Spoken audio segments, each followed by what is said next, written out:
मैयक हाथक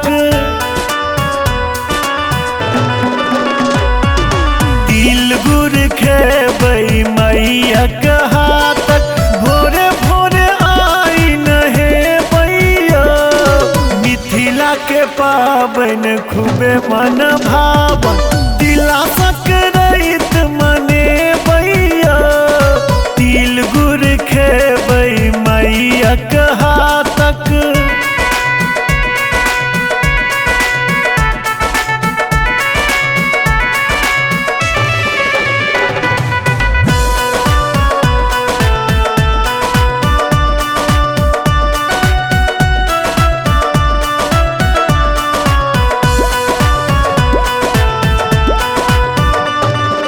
भोरे उठ का धधरा गुरक बाबा करता बीच दलान भागत चार नहते देरी सूरज देव के कर ध्यान सूरज देव के कर ध्यान सूरज देव के कर ध्यान।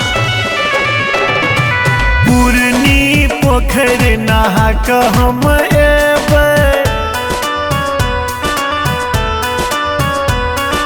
पूर्णी पोखर नहा क हम एबै डूम जतेक मन देवैया मिथिला के पाबन खूबे मन भावन तिला सकरैत मने बैया तिल गुड़ खेबै मैयक हाथक।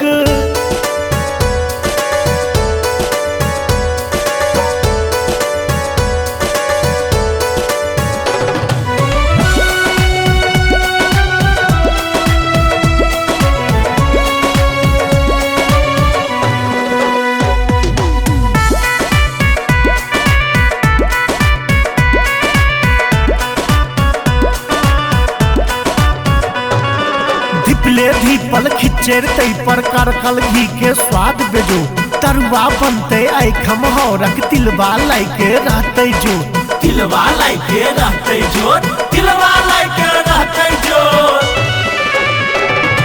सब मिल सबटा भर भर थारी